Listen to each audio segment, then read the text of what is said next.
Hello dear students, स्वागत है आप सभी का निम्बस लर्निंग यूट्यूब चैनल पर पावर्ड बाय इंजीनियर्स एकेडमी। आप में से काफी स्टूडेंट्स ने इस साल आरआरबी जेई का सीबीटी 1 एग्जाम दिया होगा। उम्मीद करते हैं आपका एग्जाम अच्छा भी हुआ होगा और आप सीबीटी 2 के लिए क्वालिफाई भी कर जाएंगे। स्टूडेंट्स, जनरल अवेयरनेस में कुछ क्वेश्चंस ऐसे थे जो थोड़ा ऑब्जेक्शनेबल क्वेश्चंस थे। मतलब या तो उनके सही आंसर ऑप्शन में नहीं थे, या कई जगह मिसप्रिंटिंग देखी गई है, और या फिर कुछ क्वेश्चंस के मल्टीपल आंसर्स भी देखने को मिले हैं। तो आइए एक एक करके हम लोग उन क्वेश्चंस को डिस्कस करते हैं। तो पहला क्वेश्चन हम लोग यहाँ देख सकते हैं, जो 18 दिसंबर को पहली शिफ्ट में पूछा गया था कि साइक्लोन दाना का नाम किस देश के द्वारा दिया गया। और ऑप्शन थे ओमान, सऊदी अरब, यूएई और मालदीव। जबकि सही मायने में दाना नाम कतर देश के द्वारा सजेस्ट किया गया है। तो इसमें आंसर क्या होना चाहिए था? कतर। आप में से काफी स्टूडेंट्स ने सऊदी अरब पे टिक किया होगा। कमीशन ने उसको सही भी माना है। कई जगह ये लिखा हुआ भी है कि सऊदी अरब ने ये नाम दिया है।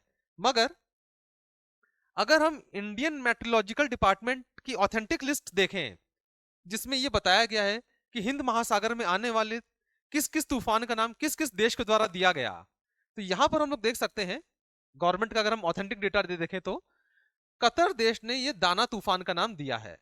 तो सही मायने में हमारा आंसर क्या होना चाहिए था? कतर, जो कि ऑप्शन में नहीं था। और इस वजह से ये एक ऑब्जेक्शनेबल सवाल है। अगला सवाल देखते हैं। अगला सवाल ये 18 दिसंबर को ही थर्ड शिफ्ट में पूछा गया था। क्वेश्चन ये था कि जून 2024 में इनमें से किसको केंद्रीय मंत्री बनाया गया। सिर्फ ये लिखा गया है कि किसको केंद्रीय मंत्री बनाया गया, कौन सा विभाग दिया गया ये नहीं लिखा हुआ। हो सकता है इंग्लिश में ये क्वेश्चन सही हो, लेकिन हिंदी में सिर्फ केंद्रीय मंत्री लिखा गया है। और इसमें दो ऑप्शन थे, राजीव रंजन सिंह और शिवराज सिंह चौहान। और ये दोनों ही अभी हाल ही में केंद्रीय मंत्री बने हैं। शिवराज सिंह चौहान अभी हाल ही में भारत के कृषि मंत्री बने हैं, और राजीव रंजन सिंह को पंचायती राज मंत्री बनाया गया है। तो अगर सवाल पूछा गया होता पंचायती राज मंत्री किसको बनाया गया, तो आंसर हो जाता राजीव रंजन सिंह। लेकिन सिर्फ केंद्रीय मंत्री पूछा गया है, तो यहां पर पहला और चौथा दोनों आंसर हो सकते थे, और इस वजह से यह भी एक विवादित सवाल है। अगला देखते हैं। अगला सवाल ये भी 18 दिसंबर को थर्ड शिफ्ट में पूछा गया है। हालांकि ये सवाल हिंदी में बहुत क्लियर भी नहीं था, लेकिन सवाल ये था, चियांग माई सिटी किस देश में स्थित है। एक शहर का नाम देकर पूछा गया, जो कि किसी वजह से न्यूज में था। और पूछा गया है कि ये किस देश में स्थित है। ऑप्शन है वियतनाम, जाना, टका और चीन।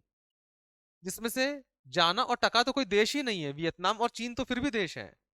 और इसका आंसर होना चाहिए था थाईलैंड, और वो ऑप्शन में दिया ही नहीं था। तो ये कहीं ना कहीं प्रिंटिंग मिस्टेक का केस दिख रहा है, और यहां पर थाईलैंड आंसर सही होता। तो ये हम लोग ने कुछ वो क्वेश्चंस देखे जो कि अभी तक हमारे नोटिस में आए हैं, जो कि ऑब्जेक्शनेबल हैं। इसी तरह से अगर आपके नोटिस में कोई ऐसा सवाल है जो कि आपको लगता है कि आपत्तिजनक सवाल है, तो वो आप हमें बता सकते हैं। कमेंट सेक्शन में आप उन क्वेश्चंस को मेंशन कर सकते हैं।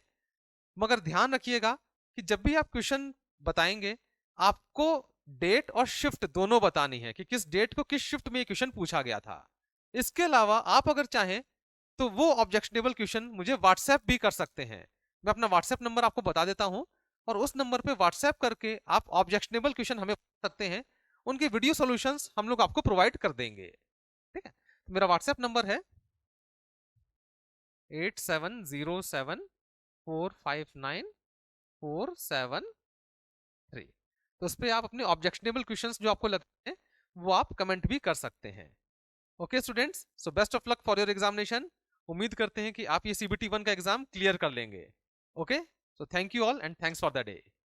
If you really like the video, please hit the like button, share the video, subscribe to our YouTube channel and press the bell icon for the latest updates. Thank you.